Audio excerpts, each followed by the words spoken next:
understanding of healing led to a new phase in our understanding of human biology when it became obvious that not only is it possible to evoke the healing response from within the human system, but that it's possible to maintain a state of balance for an extended period of time. And that human aging, unlike the aging of animals, is much more flexible. Human aging accelerates when you're under stress, it slows down if you're happy, but there are studies now that you can even reverse biological age through certain interventions, including meditation, including nutritional supplements, including physical exercise, yoga, breathing techniques. There's a lot of wonderful research that shows that you can change the biological markers of aging, such as blood pressure and body temperature regulation and bone density and so on. I think we're in the midst of an even better understanding now than that which existed only a few years ago. Most human behavior in the last several thousand years, most human behavior in the last several thousand years has been reactive or aggressive behavior because our brain, our nervous system is hardwired for aggression. You know, in a threatening situation, we either run or we fight. So we have a program in our physiology called the fight-flight response. And beyond that, we have something called the reactive response, where instead of fighting or flighting, we try to manipulate or control the situation. And by and large, humanity has functioned based on these two responses. And it's led to a lot of problems. And you know, at a certain time in our evolutionary history, that was quite good, because in a primordial setting, when we were surrounded by predators, it was a good idea to run or fight. But subsequently, as you know, civilization progressed, the same fight-flight response has been responsible for all the wars and the Holocaust and so many other problems. But the human nervous system does have other responses. We have an intuitive response, which means we can access a mode of intelligence which is beyond the rational and yet may be more contextual and holistic and healing and nourishing and relational, and does not necessarily have a win-lose orientation, and yet may be more productive in the end. We also have in our nervous system the ability to evoke something which is beyond the intuitive response. You can call it the creative response. Creative response is the ability to manifest something that never existed before, to create something that never existed before. And beyond the creative response is something called the visionary response, where out of your new creation you create a vision that goes beyond your limited individuality. It's a vision that is more global. And finally, beyond the visionary response, we have the sacred response, which means the ability to connect ourselves with our source, with the source of creation, with the source of pure potentiality. So I think we are in the midst of a major shift in our own evolution as a human species. So far, evolution has been always defined in Darwinian terms. In Darwinian, evolution is about survival of the fittest, and which really means survival of the fiercest, survival of the most aggressive. It served a historical purpose, but it's obsolete now.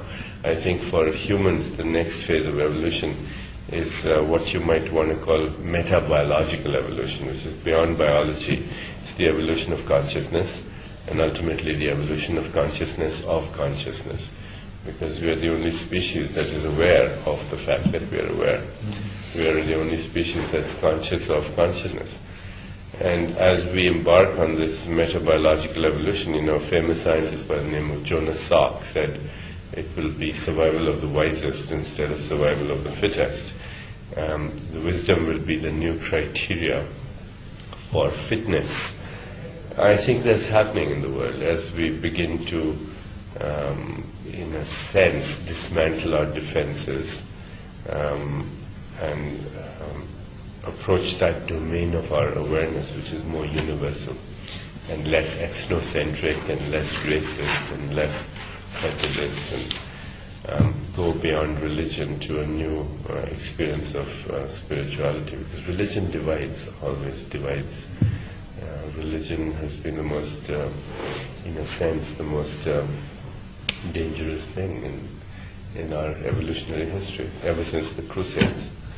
But maybe we are going beyond that now. Cyberspace has the danger that we only see what we want to see. That we only seek out the data that we consider information. Right. You share that danger, you see the danger there. Yeah, it's also the danger when you choose, you're going to be choosing from 500 channels in the next couple of years. And in fact, that's how science is operated too.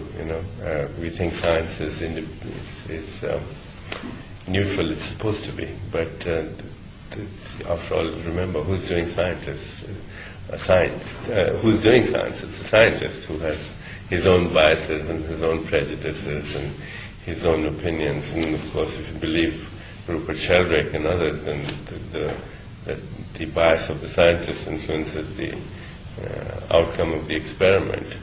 So by and large, that's true of anything that you do, whether you're doing science or whether you're choosing which radio station to tune into or what television channel to tune into. Isn't there a danger that cyberspace, people getting on the internet, that's a giant excuse for not experiencing reality as it comes to us now? I have a very difficult time answering that question because I don't know what reality is other than a symbol. Reality is a symbol of your intentionality and what you choose anyway. When the reality is, if I step out of this place and go to the red light district, that's reality. It's normal reality. The reality going here is reality. It's always a choice. Reality. Ultimate reality is beyond that. Ultimate reality is the potentiality to make any choice you want. So I do see that the internet, like anything else, could be really something very important for the healing of the world, or could be very destructive. It depends on whether we as a society are psychotic or not. When the Holocaust happened, most people say, hey, this was Hitler who was responsible. It's not true. I mean, who's Hitler? He's just a second-rate corporal with a poor self-image. It's a collective psyche that has gone psychotic. And one of the symptoms of psychosis is that you don't know you're in it when you're in it. It's only after you wake up from it, or in hindsight, you say, this was psychotic. So, when we are in the midst of a psychosis, we don't know. And then, what is psychosis anyway?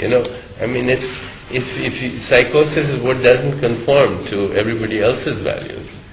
See, the whole thing is so bizarrely relative that the best we can hope to do is take care of myself. I want to take care and see that I become a more conscious being. And if I become a more conscious being, and you decide that you also want to be a more conscious being, maybe there are enough conscious beings, the world will change. I sat down when I started with this. I sat down with about 150 people for a 7-day retreat in meditation and said, what do you want to do with your life? And we went 7 days and people came up with 4 things that they wanted to do with their life. Okay, they wanted to heal their life. They wanted to be of service. Okay? They wanted to love, and they wanted to feel harmony with others. And that's how it came about. So now, if that's the mission statement, that you want to serve, that you want to love, you want to be at peace, and you want to have harmony in your life, and if you're an alcoholic, what do? You find fellow alcoholics that can go with you in the bar, right? Like seeks like. It's a human thing. So there are people who want to do those things. They seek others I don't think you say, well, if I don't want to do this, I shouldn't seek others of my own kind. I mean, it's only natural to do that.